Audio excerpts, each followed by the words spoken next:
আসসালামু আলাইকুম। Hello viewers, আপনারা দেখতে পারতেছেন ঢাকা সদরঘাট লঞ্চ টার্মিনালের পরিস্থিতি।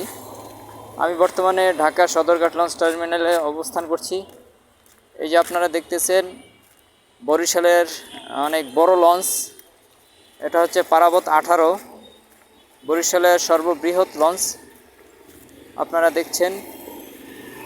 এবং এখানে আরও লঞ্চ আছে বরিশালের, 3-4টা লঞ্চ আছে বড় বড়, এবং পটুয়াখালীর লাইনের লঞ্চ আছে, এবং অন্যান্য ভোলা, মুলাদি এবং বিভিন্ন লাইনের লঞ্চ আছে।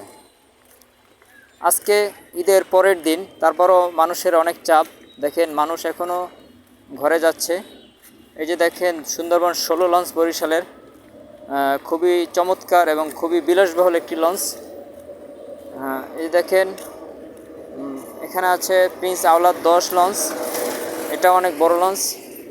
যে মানুষ ঘরে তাদের গন্তব্যে যাওয়ার জন্য বরিশাল, পটুয়াখালী এবং অন্যান্য গন্তব্যে যাওয়ার জন্য মানুষ এখানে ভিড় করতেছে।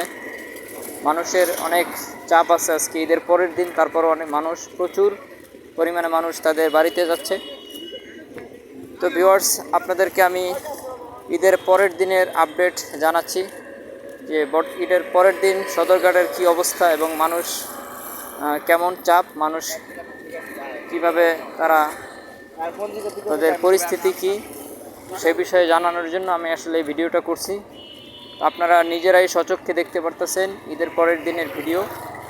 এই যে ঢাকার শৌলা মুলাদির লাইনের লঞ্চ আছে এখানে, তারপরে এখানে বিভিন্ন লাইনের আপনারা লঞ্চ পাবেন, যে যেখানেই যান, জালকাঠি, মাদারীপুর, তারপরে ভাসানচর, ভোলা, হাকিমউদ্দিন, ইলিশা, বিভিন্ন লাইনের লঞ্চ এখানে আপনারা যেতে পারবেন। ভিউয়ার্স, তবে তেমন একটা যে বেশি চাপ সেটাও না, একটু কম। তবে ঈদের আগের দিন মানুষের চাপ অনেক ছিল, মানুষ এখানে দাঁড়াইতেই পারতো না।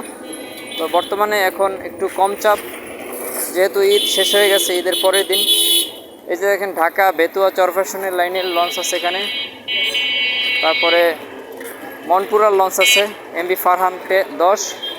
আপনারা যারা মনপুরা যাবেন এখান থেকে যেতে পারবেন। তারপরে এখানে আরও আছে, দেখেন আপনাদেরকে আমি সবগুলো লঞ্চ দেখাবো। এই যে এটা হচ্ছে চরফ্যাশনের লঞ্চ MV টিপু 13। ভিউয়ার্স, ভিডিওটি ভালো লাগলে সবার কাছে শেয়ার করে দিন এবং যারা নতুন আমার চ্যানেলটা সাবস্ক্রাইব করে আমার পাশে থাকুন। ধন্যবাদ।